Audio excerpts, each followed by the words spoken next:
No भूर्भुवः स्वः तत्सवितुर्वरेण्यं भर्गो देवस्य धीमहि धियो यो नः प्रचोदयात्। ओम शांति शांति शांति। नमस्कार मेरे प्यारे दोस्तों। ये भगवान श्री राम नाम महर्षि से बातचीत का 16वां वीडियो है। ये वीडियो शुरू होता है 181वीं बातचीत से। यज्ञदत्वा ने निवर्तन्ते तद्वां ब्रह्मम्। वह धाम कौन सा है? क्या यह महत्तत्व से परे जो शुद्ध संवित है वही तो नहीं है? महर्षि हाँ। भक्त न निवर्तन्ते का अर्थ है पुनः अज्ञान से आवृत न होना। महर्षि हाँ। भक्त क्या इसका यह अभिप्राय है कि महत्तत्व प्राप्त करने वाले भी अविद्या के जाल से मुक्त नहीं हुए? महर्षि इस कथन का कि सर्वलोक ब्रह्मलोक तक मनुष्य को पुनर्जन्म से मुक्त नहीं करते, यही अभिप्राय है। भगवत गीता कहती है मुझे प्राप्त कर पुनर्जन्म नहीं होता, अन्य सब बंधन में है। इसके अतिरिक्त जब तक तुम यह कल्पना करोगे कि गति है जैसा कि गत्वा शब्द का अभिप्राय है, तब तक पुनरावृत्ति भी होगी। गति में पूर्वगमनम की संभावना निहित है। जन्म क्या है? यह अहंकार का जन्म है। जन्म लेकर किसी जगह जाओगे, जहां जाओगे वहां से पुनः आगमन होगा। अतः यह सब शब्दाडंबर त्याग दो। तुम्हारा निज स्वरूप जैसा है वैसा रहो। देखो तुम कौन हो एवं आत्म भाव में रहो। जन्म मरण आवागमन से रहित भक्त सत्य। तथापि यह सत्य प्राय सुनकर भी हम धोखे में आ जाते हैं तथा हम इसे भुला देते हैं। महर्षि यह सही है, प्राय स्मरण कराने की आवश्यकता है। 182वीं बातचीत।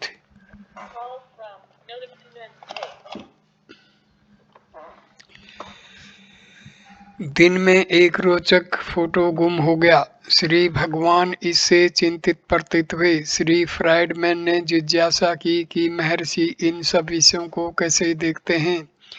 श्री भगवान ने कहा, कल्पना करो तुम स्वप्न में मुझे पोलैंड ले जा रहे हो। जागकर तुम मुझसे प्रश्न करो, मैंने ऐसा ऐसा स्वप्न देखा था। क्या आपने ऐसा स्वप्न देखा अथवा आप इसको जानते हैं अथवा आपका इस संबंध में क्या दृष्टिकोण है? भक्त किंतु आपको अपने समक्ष हुई घटनाओं का भी भान नहीं है। महर्षि ये सब मन की चेष्टाएं हैं तथा ये प्रश्न भी। तदुपरांत श्री भगवान ने श्री राम द्वारा सीता की खोज संबंधी एक कथा सुनाई। पार्वती ने शिव से जिज्ञासा की कि राम पूर्ण पुरुष होकर सीता के खो जाने से दुखी क्यों हैं।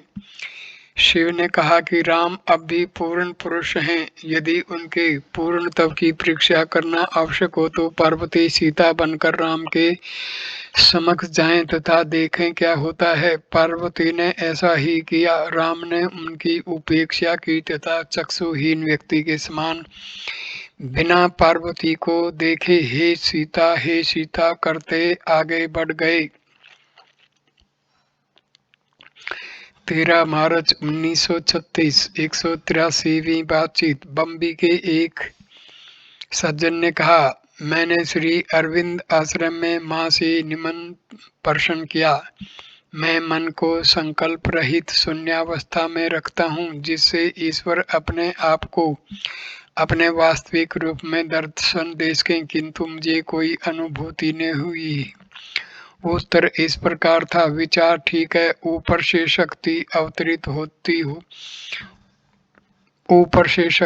अवतरित होगी, यह प्रत्यक्ष अनुभव है।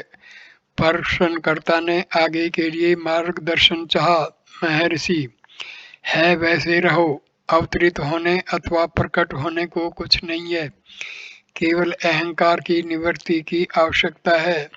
वह जो है सदैव है, अब भी तुम वही हो, तुम मुझसे अलग नहीं हो। तुम शून्य देखते हो, शून्य को देखने हेतु तुम वहाँ हो, तुम किसकी प्रतीक्षा करते हो? यह संकल्प मैंने दर्शन नहीं किया तथा दर्शन की आशा एवं कुछ प्राप्ति की इच्छा, यह सभी अहंकार की चेष्टाएं हैं। तुम अहंकार के जाल में फंस गए हो। यह सब अहंकार कहता है तुम नहीं, जैसे हो वैसे रहो और कुछ नहीं। 184वीं बातचीत। महर्षि, मूलाधारा को नीचे, हृदय को मध्य में तथा मस्तिष्क को शिखर अथवा इन सब से ऊपर अनुमान करना यह सब भूल है। एक शब्द में संकल्प करना यह तुम्हारा वास्तविक स्वरूप नहीं है। 185वीं बातचीत। महर्षि, धर्म ग्रंथों में ये पाई जाती है, मौन से कथन किया, शिथिल रहकर ही बताया। यह अव्यक्त शब्द कौन सा है? यह केवल मौन, प्रणव अथवा महावाक्य है। इन्हें शब्द भी कहा गया है। महावाक्य 4 हैं। नंबर 1 तत्वमसि, नंबर 2 अहम ब्रह्मास्मि, नंबर 3 अयम ब्रह्मा, अयम आत्मा ब्रह्म, प्रज्ञानम ब्रह्म। 186वीं बातचीत। महर्षि, हम समाचार पत्र तथा उसके अंतर्गत सब लेख पढ़ते हैं, किंतु स्वयं उस कागज के संबंध में कुछ भी जानने की चिंता नहीं करते। हम सार को नहीं अपितु छिलके को ग्रहण करते हैं। जिस आधार पर यह सब मुद्रित है वह कागज है। यदि हम आधार को जान लें तो अन्य सब कुछ ज्ञात हो जाएगा, यथा दीवार तथा उस पर अंकित चित्र। भक्त, आप एक ही सत्य प्रतिपादन कर रहे हैं, वह एक सत्य क्या है? महर्षि, वह एक केवल सत्य है, अस्तित्व जो जगत रूप में भासता है, पदार्थ जो हम देखते हैं तथा हम स्वयं। भक्त, आत्मा क्या है? क्या आत्मा के विषय में कोई अंतिम निर्णय है? महर्षि, पहले जानो आत्मा क्या है। जब हम आत्मा को जानेंगे तब यह प्रश्न ही नहीं रहेगा कि इसका अंतिम निर्णय है या नहीं है। तुम आत्मा किसे कहते हो? भक्त, जीव आत्मा है। महर्षि, जीव क्या है यह जानो। जीव तथा आत्मा में क्या अंतर है? जीव स्वयं आत्मा है अथवा आत्मा कोई पृथक वस्तु है जिसका तुम अनुभव करते हो, उसका अंत निश्चित है। जिसकी उत्पत्ति हुई है उसका अंत अथवा विनाश अवश्यंभावी है। जो अजन्मा है उसका अंत नहीं है। जो वास्तविकता है उसकी अनुभूति नहीं हो सकती, उसका अनुभव नहीं किया जा सकता। हमें खोजना चाहिए। जो दृश्यमान है वह क्या है? जो दिखता है उसका अंत निश्चित है। जो वास्तविकता है वह नित्य है। जो नवीन प्रकट होता है वह बाद में नष्ट होगा।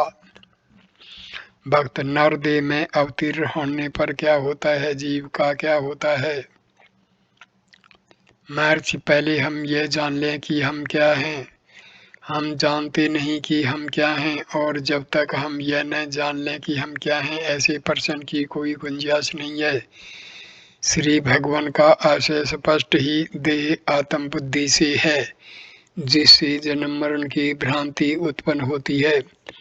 आत्मा पृथ्वी, अग्नि, वायु एवं जल आदि तत्वों से दूषित नहीं हुई है। उसका न जन्म है न मरण। गीता अध्याय 2 श्लोक 11। अशोच्या अनुशोचस्त्वं प्रजावादश्च भाषसे। आदि जन्म किसका हुआ है? तुम मनुष्य किसे कहते हो? यदि जन्म, मृत्यु एवं मृत्यु के उपरांत के विषयों की जिज्ञासा के स्थान पर यह प्रश्न करो कि अब तुम कौन तथा कैसे हो, तो ये प्रश्न नहीं उठेंगे। सुषुप्ति, गहन निद्रा, स्वप्न तथा जागृति अवस्था में तुम समान हो। क्या मैं भाव जीव है अथवा देह जीव है? क्या यह संकल्प हमारा स्वरूप है अथवा यह अनुभव कि हम रहते हैं आदि हमारा स्वरूप है? गीता के श्लोक को उद्धरण करते हैं। यदा ते मोह कलिलम बुद्धि व्यर्थितता ऋष्यति तदा गंतासी निर्वेदम श्रोतव्यश्च श्रुतश्च। भक्त आत्म विचार क्यों आवश्यक है? महर्षि, यदि तुम आत्म विचार नहीं करोगे तो लोक विचार चुपके से घुसता है। जो नहीं है उसे पाने का प्रयास किया जाता है, न कि उसे जो वास्तविक है। जो तुम खोजते हो उसकी एक बार प्राप्ति के बाद विचार भी समाप्त हो जाते हैं और तुम उसी में स्थिर हो जाते हो। जब तक देहात्म बुद्धि है, आत्मा खोई हुई कही जाती है तथा व्यक्ति को उसे प्राप्त करने का निर्देश किया जाता है, परंतु स्वयं आत्मा कभी नहीं खोती, वह नित्य है। देह को आत्मा कहते हैं, इंद्रिय को आत्मा कहते हैं। इसी प्रकार जीवात्मा, परमात्मा आदि हैं। हजारों वस्तुओं को आत्मा की संज्ञा दी जाती है। आत्मा की खोज से अभिप्राय है वास्तविक आत्मा को जानना। समाधि केवल तथा सहज। 187वीं बातचीत। मैं कहता हूँ कि समाधिस्थ मनुष्य की देह आत्मा का निरंतर ध्यान करने के कारण गतिहीन हो जाती है। वह सक्रिय हो अथवा निष्क्रिय, ऐसे ध्यान में संलग्न मन देह अथवा इंद्रियों की चंचलता से प्रभावित नहीं होता। शारीरिक क्रिया से पूर्व मन की चंचलता आवश्यक नहीं होती। एक मत यह भी है कि शारीरिक चंचलता निर्विकल्प समाधि नहीं होने देती। आपका क्या मत है? मैंने जो कहा है उसके आप साक्षात प्रमाण हैं। महर्षि, तुम दोनों ठीक ही हो। तुम सहज निर्विकल्प के बारे में कहते हो, दूसरा केवल निर्विकल्प के संबंध में। एक अवस्था में मन आत्मा के प्रकाश में लीन रहता है, जबकि सुषुप्ति में मन अज्ञान के अंधेरे में पड़ा रहता है। साधक दोनों में अंतर देखता है। समाधि टूटने पर प्रारंभ होती क्रियाशीलता, शारीरिक बेचैनी, दृष्टि, प्राण, मन की चंचलता, दृश्यों तथा क्रियाओं का भान, यह सब उसे बाधाएं हैं। किंतु सहज समाधि में स्वयं मन आत्मा में घुल गया है एवं नष्ट हो गया है। इस अवस्था में उपरोक्त अंतर तथा बाधाओं का अस्तित्व नहीं रहता है। ऐसे कार्य निद्रात बालक के आहार ग्रहण की तुल्य हैं, जिसका दर्शक को भान होता है किंतु स्वयं उसको नहीं होता। सोते हुए गाड़ीवान को गाड़ी के चलने का भान नहीं होता, क्योंकि उसका मन अंधकार में लीन है। इसी प्रकार सहज ज्ञानी को अपने दैहिक कार्यकलापों का कोई भान नहीं होता, क्योंकि उसका मन मृत हो चुका है। मन चिदानंद आत्मा की समाधि में घुल चुका है। उपरोक्त प्रश्न में ध्यान तथा समाधि को ठीक प्रकार से वर्णन नहीं किया है।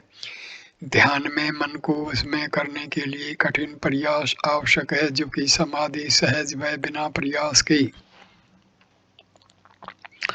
सुषुप्ति पहला जीवित मन, केवल पहला जीवित मन, सहज पहला मृतक मन। सुषुप्ति दूसरा विस्मृति में डूबा हुआ, केवल दूसरा प्रकाश में डूबा हुआ सहज, दूसरा आत्मा में घुला हुआ केवल, तीसरा कुएं के जल में लटकी में रस्सी के बाल्टी के समान सहज में, तीसरा उस रीता के समान जो सहज में पानी समुद्र में मिलकर अपना अस्तित्व समाप्त कर चुकी है, केवल चौथा रस्सी के दूसरे छोर से खींची जाने वाली सहज सरिता समुद्र में से पुनः वापस लौटने में असमर्थ है। 188वीं बातचीत। केवल जागरूकता मन का सार है, किंतु जब अहंकार इस पर आधिपत्य कर लेता है, यह तर्क, संकल्प तथा अनुभूति का संस्थान बन जाता है। किंतु समष्टि बुद्धि अहंकार से सीमित न होने के कारण स्वयं से पृथक कुछ भी नहीं होती तथा इस कारण वह केवल भान मात्र है। बाइबल के I am that I am अस्तित्व ही मैं हूँ का यही अभिप्राय है। अहंकार से ग्रस्त हुआ मन अपनी शक्ति धीरे धीरे नष्ट कर चुका है तथा कष्टदायक संकल्पों का दमन करने में अत्यंत दुर्बल हो गया है। अहंकार रहित मन गहन एवं स्वपन रहित निद्रा में प्रसन्न रहता है। इसलिए निश्चय ही आनंद तथा दुख मन की वृत्तियां मात्र हैं, किंतु दुर्बल व्यक्ति को सबल व्यक्ति से बदलना सहज नहीं है। क्रिया दुर्बलता है अतः दुखदायक होती है, निष्क्रियता शक्ति है अतः आनंददायक है। सुसुप्त शक्ति प्रकट नहीं है अतः उसका उपयोग नहीं होता। समष्टि बुद्धि किसी दुर्लभ सत्पुरुष में अभिव्यक्त होकर अन्य जीवों के दुर्बल मन को सबन विराट मन से संपर्क कराने में समर्थ होती है। ऐसे दुर्लभ सत्पुरुष को सद्गुरु अथवा ईश्वर का प्रागट्य कहते हैं।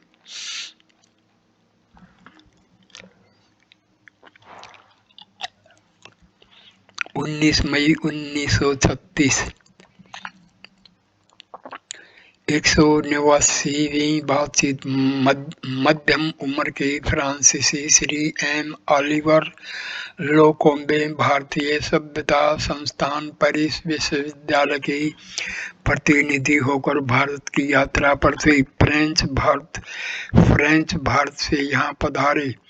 अन्य व्यक्तियों के अतिरिक्त वे महर्षि के भी दर्शन करना चाहते थे। वे आश्रम में लगभग 3 घंटे रहे। वे मूल संस्कृत में भगवत गीता, उपनिषद, सूत्र आचार्य शंकर एवं रामानुज की भाषा सहित पढ़ चुके थे। उन्होंने प्रश्न किया, क्या महर्षि का उपदेश वही है जो शंकर का है? महर्षि का उपदेश केवल अपने स्वयं का अनुभव तथा साक्षात्कार की अभिव्यक्ति है। दूसरों को यह श्री शंकर के समान मालूम होता है। भक्त निश्चय ही क्या इस साक्षात्कार को अन्य प्रकार से भी व्यक्त किया जा सकता है? महर्षि ज्ञानी पुरुष अपनी भाषा का प्रयोग करेगा। श्री भगवान ने आगे कहा, मौन सर्वोत्तम भाषा है। भक्त हठ योग तथा तांत्रिक साधना के संबंध में महर्षि क्या कहते हैं? महर्षि प्रचलित पद्धतियों में से महर्षि किसी की आलोचना नहीं करते। मन की शुद्धि हेतु सभी उत्तम है, क्योंकि शुद्ध मन ही उनकी पद्धति का ग्रहण करने में तथा दृढ़तापूर्वक उसका अभ्यास करने में समर्थ है। भक्त कार्य, ज्ञान, भक्ति अथवा हठ आदि भिन्न योगों में सर्वोत्तम कौन सा है? महर्षि उपदेश सार का 10वां छंद देखिए। आत्मा में स्थिर रहना ही इन सब के उच्चतम भाव के तुल्य है। महर्षि ने फिर कहा, स्वपन रहित सुषुप्ति में न जगत है, न अहंकार और न दुख, किंतु आत्मा रहती है। जागृति में इन सब के रहते हुए भी आत्मा विद्यमान है। आत्मा के सदोदित प्रसाद का साक्षात करने हेतु केवल अस्थायी घटनाक्रम निवारण करना है। तुम्हारा स्वरूप आनंद है। पहले ये सब नान तब जिस आधार पर उमड़ रहे हैं इसको ज्ञात करो और तुम उसका आधार बने रहो। भक्त सत्य है। आशय यह है कि नित्य सिद्ध आत्मा का साक्षात करने हेतु सीमित अनात्मा का निवारण करना है। यही शंकर का कथन है, न ग्रहण करना है न त्यागना। महर्षि ऐसा ही है। अलग से कहा यह समझते हैं। भक्त एक साधक सामान्यतया कर्म किस प्रकार करे? महर्षि स्वयं को कर्ता न मानते हुए, उदाहरणार्थ जब तुम पेरिस में थे तब क्या तुम्हारा संकल्प यह इस जगह आने का था? भक्त नहीं। महर्षि तुमने देखा कि तुम बिना संकल्प के ही कर्म कर रहे हो।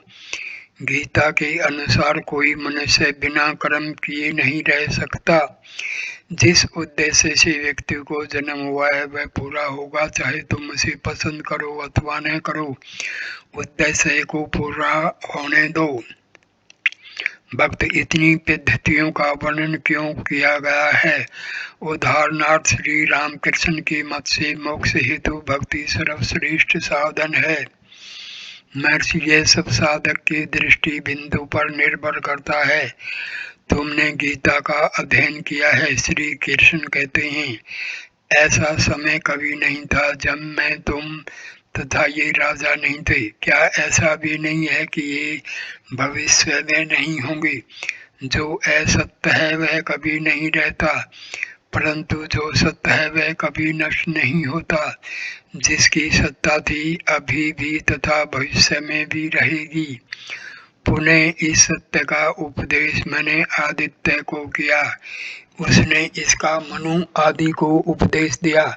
अर्जुन ने जिज्ञासा की, ऐसा कैसे हो सकता है? आप कुछ वर्ष पूर्व अभी हाल में जन्मे हो, आपने आदित्य को कैसे उपदेश दिया होगा? श्री कृष्ण का उत्तर था, हाँ, पूर्व में हमारे अनेक जन्म हो चुके हैं। मैं अपने जन्म जानता हूँ, जबकि तुम अपने नहीं जानते। उन पूर्व के जन्मों में क्या हुआ यह मैं तुमको कहता हूँ।